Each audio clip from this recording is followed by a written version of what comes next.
Netflix Shopping 28. Aqui é o lugar da diversão. A sua equipe é essencial para a sua empresa e saber cuidar dela também. Saber valorizar quem está ao seu lado todos os dias, encarando os desafios e te ajudando a crescer é um bom negócio. Saber cuidar da sua equipe é um bom negócio. Conte com a Unimed Campus para dar a segurança e a tranquilidade que o seu colaborador merece. Unimed Campus. Pode contar. Todo sábado, depois do Jornal Hoje, o Rota Inter TV leva você para um destino diferente aqui no nosso estado. Tem as belas planícies Goitacazes, do norte e noroeste fluminense, os encantos da serra e sem falar nas belas praias da região dos lagos. Culinária, história, desafios e paisagens de tirar o fôlego. Esse é o Rota Inter TV. Todo sábado, depois do Jornal Hoje, um programa feito para você. Baixe agora o aplicativo do Laboratório Plínio Bacelar e acompanhe os resultados dos exames. Verifique seu histórico, agende atendimento domiciliar do laboratório ou da vacina. Saiba a localização e horários de atendimento das unidades e muito mais. Na sua lojinha de aplicativos, basta digitar Laboratório Plínio Bacelar e baixar tanto para Android quanto iOS. Aplicativo do Laboratório Plínio Bacelar. É grátis, é prático, é para você. Começa agora o Folha no Ar, primeira edição.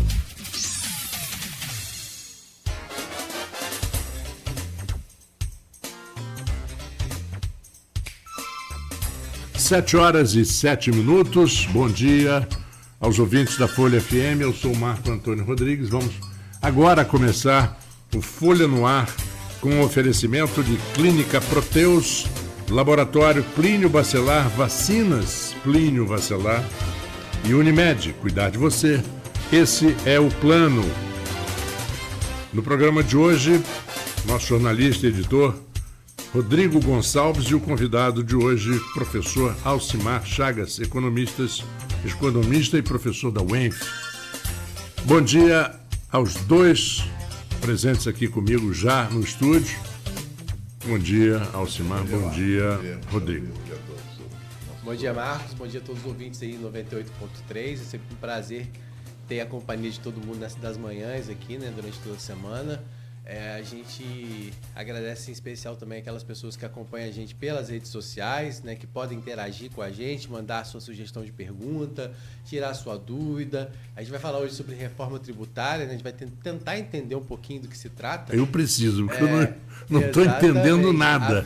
Afinal, foi uma votação meio que corrida, assim, né? Algumas pessoas... Então, há muitas dúvidas em relação... A gente vai tentar falar um pouquinho sobre isso. Claro que é muito extenso, não vai ter como a gente tratar de todos os assuntos aqui, mas algumas questões podem ser colocadas, sim, né, pelos nossos ouvintes, para a gente tentar falar. Primeiro a gente vai explicar o que se trata a reforma tributária, que muitas vezes a gente fala reforma tributária, mas às vezes para aquela pessoa que está em casa, ela não consegue assimilar muito bem do que se trata, né? O que significa isso. Então a gente vai tentar ser um pouquinho didático nesse sentido, falar um pouco sobre isso, mas claro, vamos falar também sobre economia local, regional, desenvolvimento aqui da nossa região, né? Se realmente temos acompanhado todo esse desenvolvimento que tem chegado, se isso tem sido refletido na prática para a população em serviços, né? Porque muito se fala, desenvolvimento está chegando, Porto do Açu, outros empreendimentos, mas isso tem sido, de uma certa forma, revertido à população, com serviços de qualidade, com uma arrecadação maior. Então, é algo que a gente vai tratar aqui também, e aí a gente fala um pouquinho, né, sobre o trabalho desenvolvido pelo NUPERJ, que é esse acompanhamento que é feito na economia do Estado, e o Alcimar atua disso diretamente. A gente vai falar um pouquinho sobre isso. E claro, né, não tem como não falar da dependência dos royalties. A gente está vendo o orçamento de Campos que está prestes a ser votado aí de 2,7 bilhões, e pelo menos 1,2 bilhão é de recursos provenientes dos royalties dos royalties dos recursos do petróleo, né? Ou seja, quase 40% aí dessa dependência dos recursos dos royalties, que é uma commodity que pode mudar a qualquer momento, né? A gente nunca sabe como que vai ser o preço do barril do petróleo, e para piorar, a gente tem aquela situação no STF, no Supremo Tribunal Federal, que a gente está mantido através de uma liminar, que pode cair a qualquer momento, inclusive há uma pressão muito grande, né? Foi de novo aí recentemente, o Renan Calheiros colocou essa pressão, e hoje está lá... Logo quem, né?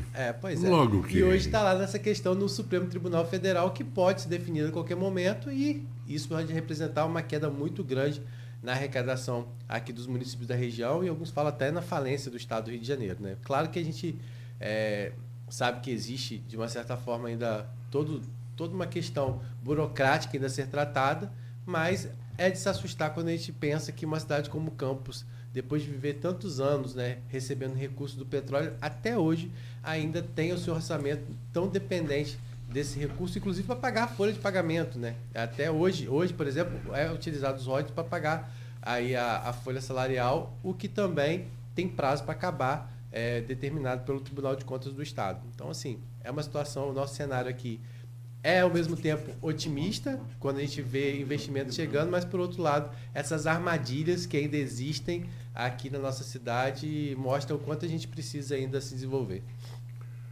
Bem, vamos então apresentar aqui o nosso convidado, Alcimar Chagas, economista e professor da UENF. Bom dia. Bom dia, Marco. Bom dia a todos os nossos ouvintes. É um prazer muito grande estar aqui mais uma vez, né?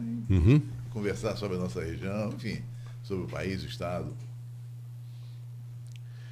Eu acho que para a gente começar, Marcos, a gente pode primeiro explicar para quem está em casa o que é a reforma tributária, né? Do que se trata a reforma tributária. Muita gente está ouvindo falar, reforma tributária... Tem uma frase interessante, diz assim, entenda a reforma tributária aprovada pela Câmara. É uma proposta que prevê unificação de impostos e fundo de 40 bilhões. Sim. Mas é uma frase que não te leva a lugar nenhum, na verdade, né? Aí você tem que começar a vir as perguntas que vêm diante disso. Porque muitas vezes a população não sabe nem dos impostos que ela paga, então, assim, que está embutido em tudo. Então, como quando ela ouve falar de reforma tributária, ela talvez não tenha noção exata do que isso vai impactar, né? Desde a blusa que ela compra, né, até o alimento e por aí vai, né? As coisas mais básicas a serviços maiores, claro, né? A gente está falando de mudança no preço do que se consome, mas também, né, por exemplo, a gente fala, hoje tem sido muito, muito comentado, iate agora vai pagar IPVA. Eu falei, gente, eu nunca pensei em ter um iate, então para mim isso não vai fazer diferença. Entendeu? Mas tem coisas que na prática vão fazer diferença pra gente, e estão muito, muito próximas da gente. Então, primeiro que eu falasse pra gente o que se trata a reforma tributária, porque se fala assim, nossa, mais de 30 anos esperando, aí político falando que é uma grande vitória, alguns economistas falando que é uma vitória imensa, não duvido que seja, mas o que é a reforma tributária? Bem, inicialmente eu começaria dizendo o seguinte: simplificar a tributação no Brasil é fundamental. Primeiro, é fundamental. Por que é fundamental? Porque ela é altamente complexa. Ela é tão complexa, né? Ela é tão complexa. Veja só, pelo lado da empresa, é tão complexa que algumas empresas, dada, vamos dizer assim, a dificuldade, né, de entender a tributação, enfim, aplicar, né, pagar impostos, dada essa dificuldade pela complexidade, precisa contratar empresas de consultoria.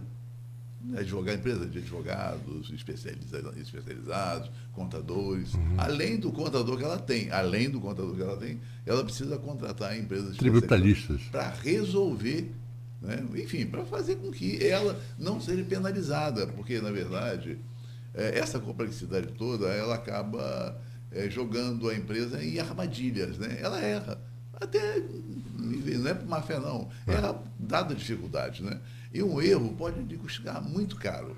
Então, quer dizer, pelo lado da empresa tem esse problema. Pelo lado do consumidor, tem o problema que o Rodrigo acabou de falar. A tributação no Brasil, ela é pesada. Ela é muito pesada. Quer dizer, cada aquisição que se faz no dia a dia, né, tem um percentual muito forte de tributos, né? Isso pode chegar a 36%, 35%, né? Certo? O preço do produto, na média, né?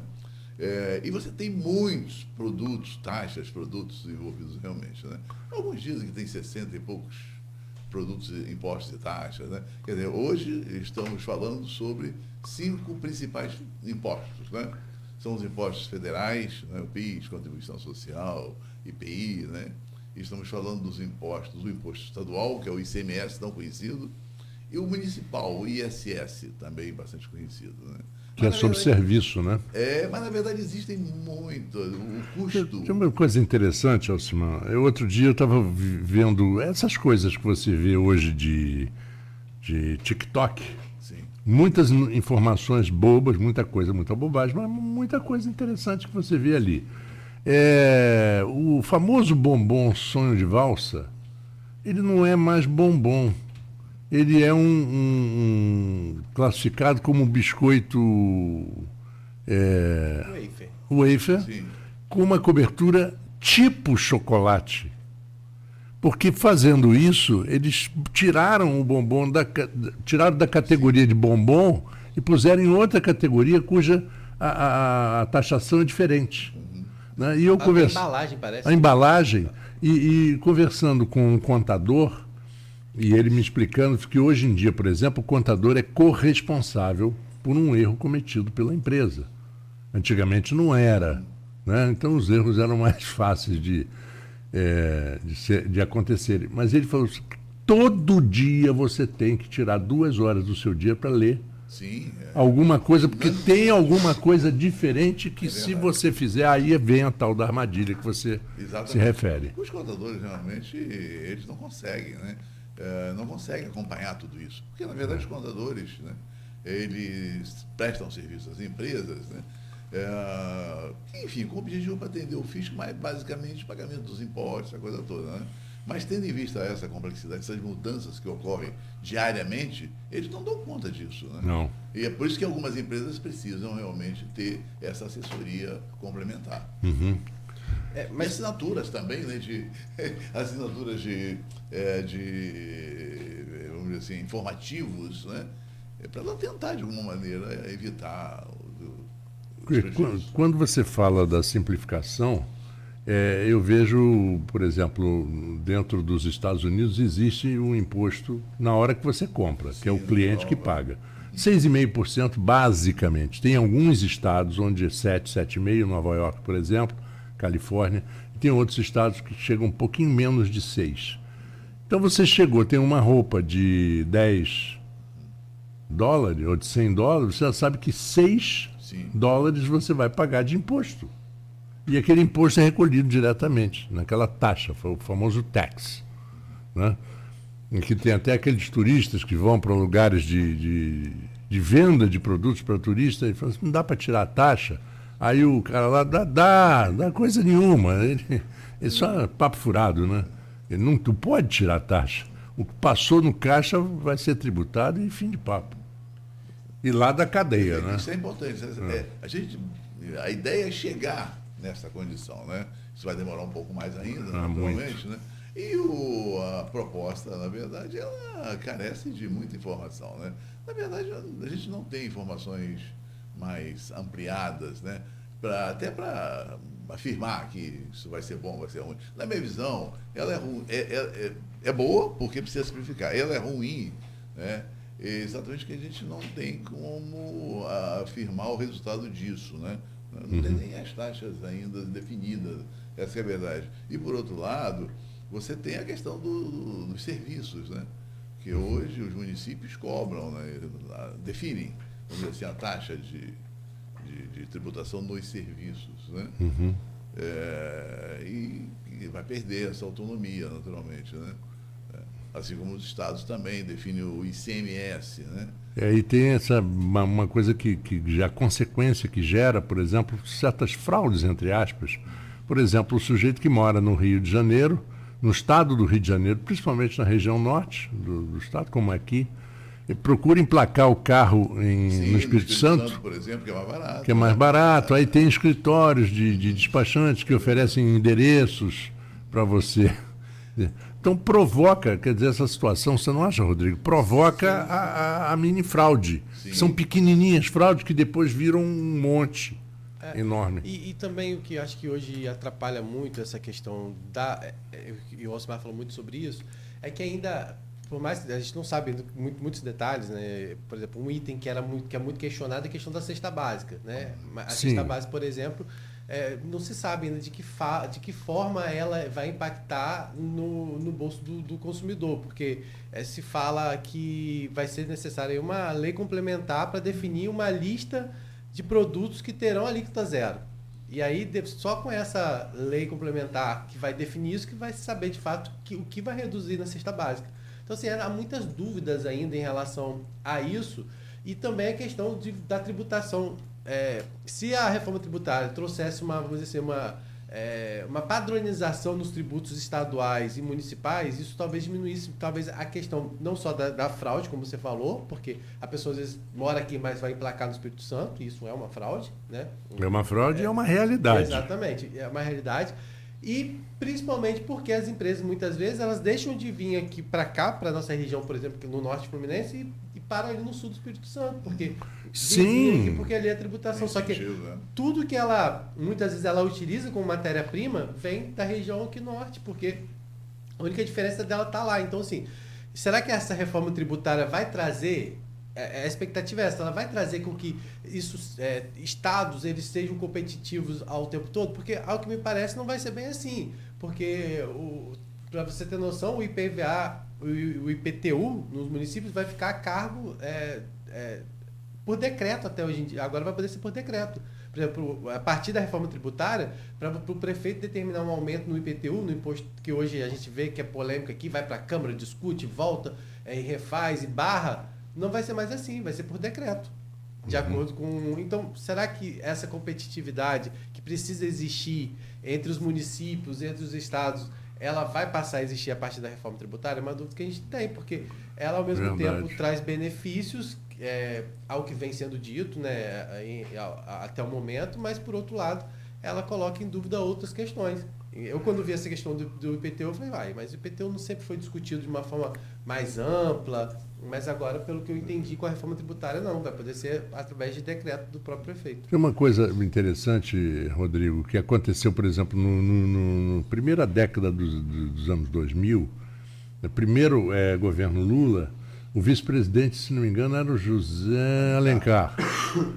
Nesse período, e a família do José Alencar, ela é proprietária de uma forma quase que dominante no Brasil da indústria têxtil, na área de indústria têxtil. E houve uma mudança tributária da importação e da fabricação de têxteis no Brasil que beneficiaram de forma violenta as indústrias, as empresas do José de Alencar. Então, essa história do lobby, do primeiro eu, cadê o meu? É que eu acho que ordena tudo, né? Muito lobby nessa história. É verdade. Partindo daí, quer dizer, e observando mais uma preocupação em relação à reforma tributária, eu diria que, se nós observarmos bem como esse processo vem sendo conduzido, quer dizer, o governo atual entra, né, assume, tá certo? O governo atual assume com promessas de campanha, né? Eu diria que bastante robustas, né? Bastante robustas. Se elege e incorpora a ideia de que realmente precisa cumprir com essas propostas, né? Essas promessas. E, na verdade, nós estamos falando de recursos em um Estado que tinha muita dificuldade, né? Tá certo? Dívida do governo muito elevada e tal. Então, quer dizer, o governo Lula, inicialmente, ele elege a questão do teto de gasto como o foco dele, né? Queria acabar com o teto de gasto, que era um limitador do gasto do governo, né? Depois isso ficou um pouco de lado e veio a reforma tributária. Então, está muito claro que o foco é o aumento de receita. Aumento de receita, esse é o foco. Só que aumento de receita tem que estar relacionado à produção, ao aumento da oferta agregada de bens e serviços. Claro. E aí a gente não tem nenhum programa, tá certo? Que você olhe e diga, olha, aí tem um programa que vai possibilitar realmente o aumento, né, aquela linha, vamos dizer assim, de produção do país, ela vai se expandir. Você não tem isso. O foco é somente na receita. Conforme o Rio de Janeiro sempre diz, né, o problema é de receita. Só que política fiscal tem receita e despesa. Não tem só receita. Infelizmente, a gente está lutando com este foco, a receita. Os gastos são absurdos, né? Então, o que acontece? Os gastos, eles estão crescendo, né? São crescentes, né? Então, na verdade, alguém vai ter que pagar essa conta. E aí você falou dos lobbies. Os lobbies se defendem. Eles vão se defender. É evidente, eles já começaram a circular e se defender. Tem um monte de discussões aí a respeito disso, né? Então, isso vai sobrar realmente no colo do consumidor com aumento de carga tributária. Não tem outra. Isso é matemática básica, né? Tá certo? Você tem receita e despesa. A família tem receita e despesa. Se a despesa cresceu e a receita não cresceu, naturalmente você vai ter que pegar essa diferença em algum lugar. Para pagar juros. Se você come 3.000 calorias por dia e gasta 1.000, você vai engordar. Exatamente. Não tem jeito. Básico, é matemática. Isso é matemática, é básico. Você sabe que aqui diz uma coisa interessante, que o governo diz que a reforma não vai aumentar a carga tributária total do país. Sim. Isso significa que eventuais aumentos em setores serão compensados por reduções em outros. Você não sabe como, né? Não sabe como. Exatamente, como isso vai acontecer. Muito genérico, né? Muito genérico, tudo assim, muito, solto, né? Isso então, quer dizer, esse é um grande problema da reforma. Essa corrida, né? Essa correria toda para aprovar tudo isso e tal, enfim, está aí, está aprovada no primeiro estágio, pelo menos, né? Foi aprovado em 2 votações no Congresso, agora vai para o Senado. Foi para a Câmara Federal, agora vai para o Senado, e aí vai passar pelas comissões ainda para depois ir a plenário. Mas tudo indica que vai ser aprovado alguma coisa, né? Vai ser aprovado alguma coisa. Agora, essa alguma coisa, né, preocupa a sociedade, na verdade, nesse aspecto, né? Eu acho que a saída tem que ser pelo lado da oferta, né? E não pelo lado da demanda. Isso é um grande risco, essa corrida pelo lado da demanda, né? O aumento das despesas, e vão buscar receita depois de qualquer maneira para resolver o problema. Isso dá endividamento, dá inflação, é por isso que a taxa de juros é alta, é por isso. E a inflação é maquiada, né, Rodrigo? Ela é sempre maquiada, porque coisas que eles excluem daquela análise da inflação daqueles 6 meses, daquele ano, produtos que subiram 100, 110, 120, 130% e de repente foi uma inflação de 10% ao ano. É uma média de uma cesta, né? Uma média de evolução de preços de uma cesta de bens, né? Na verdade, sim, tudo que... pelo que a gente percebe, quando se fala em reforma tributária, isso, obviamente, é para facilitar a questão das empresas, como você colocou, mas para o consumidor ainda há muita dúvida do que, de fato, ela vai impactar, né? Eu estava lendo sobre a questão dos medicamentos, por exemplo. Se fala em relação aos medicamentos que a cesta básica tem aquela dúvida que a gente falou, né? Que a gente não sabe do que vai vir para a alíquota zero. Na questão dos medicamentos, isso é um texto da própria Agência Brasil, né? Que vamos dizer assim, que é um órgão oficial do governo da União, né? Fala, o texto aprovado prevê a alíquota reduzida em 60% para medicamentos e produtos de cuidados básicos à saúde menstrual. Medicamentos usados para o tratamento de doenças graves, como câncer, terão a alíquota zerada. Segundo especialistas, a reforma não deverá trazer grandes impactos sobre o preço dos medicamentos. Mas se você vai reduzir lá em 60% a alíquota para medicamentos, e aí os especialistas estão dizendo que não vai trazer grandes impactos sobre o preço dos medicamentos. Como entender isso? Que conta é essa? Quer ver uma coisa engraçada? Um medicamento que é muito usado em pessoas de terceira idade. Acima de terceira idade, eu até não gosto desse termo, mas acima de 60 anos, são reposições, tanto mulher como homem, reposição hormonal.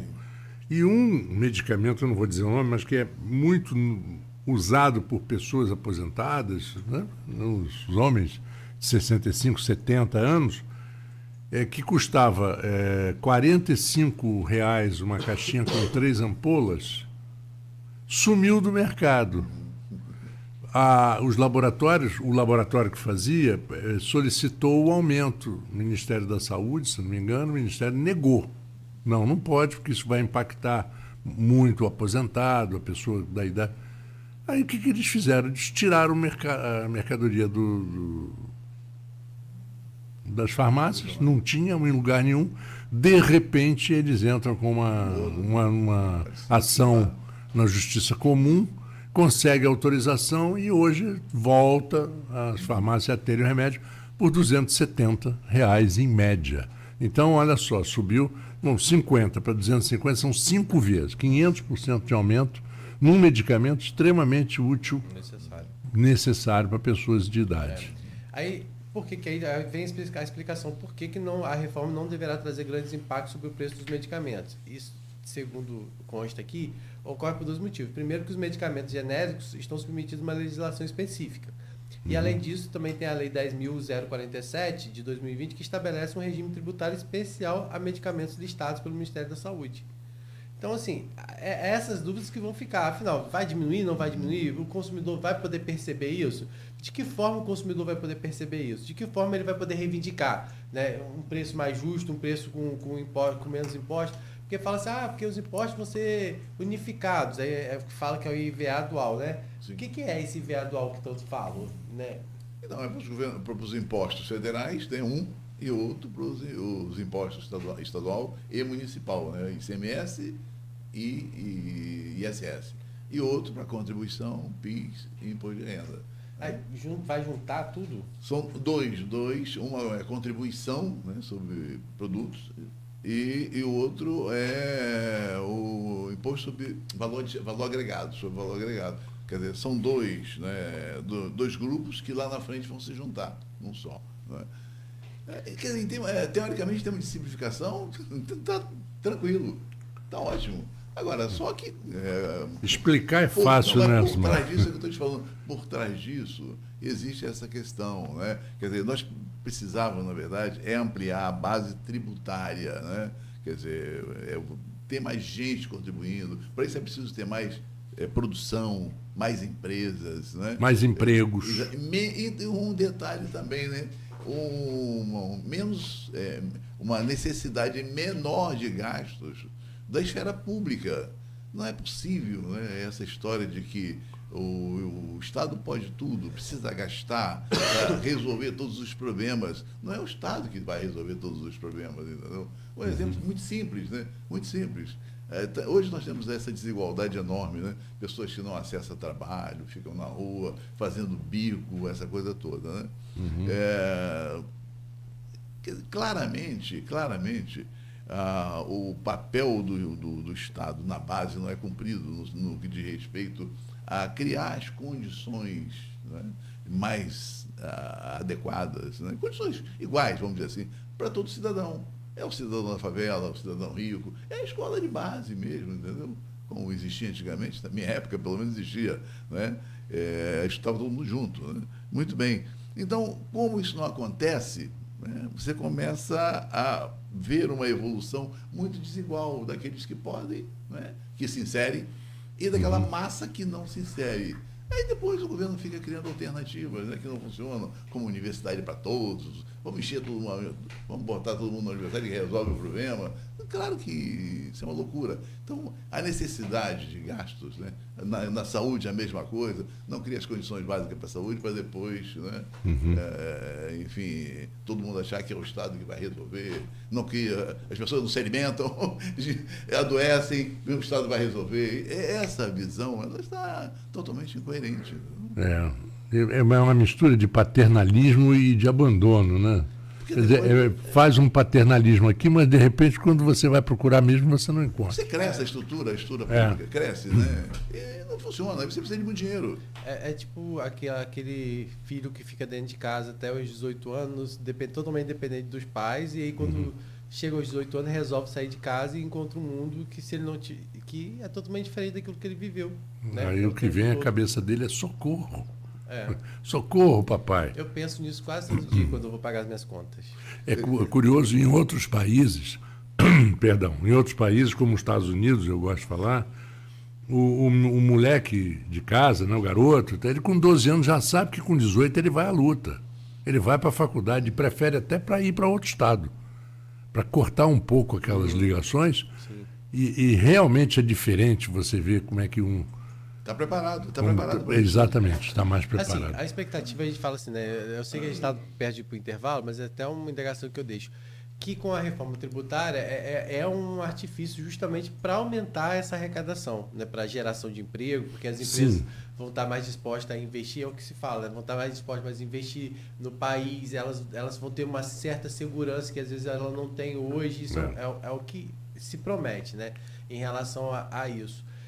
Em relação ao aumento da arrecadação, as pessoas hoje se pegam dentro do que vem sendo dito em relação a porque agora quem tem mais vai pagar mais. Esse é o discurso que tem, né? Porque antes quem tinha... Porque, por exemplo, né, como a gente falou do IPVA, agora o IPVA vai passar a incidir então também sobre veículos aquáticos, aéreos, como jet skis, helicópteros, iates.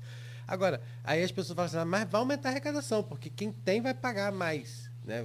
Por exemplo, nesse Ou caso, vai dar um jeito de não pagar, né? Nesse caso do IPVA. Mas isso dentro do que a gente está discutindo, dentro de uma reforma tributária gigantesca, como está sendo colocado, é isso que vai fazer diferença na arrecadação? É essa a pergunta que fica. É isso que vai... Será que a gente tem hoje um público... Não estou dizendo que não tem que ser precificado, que não tem que ser...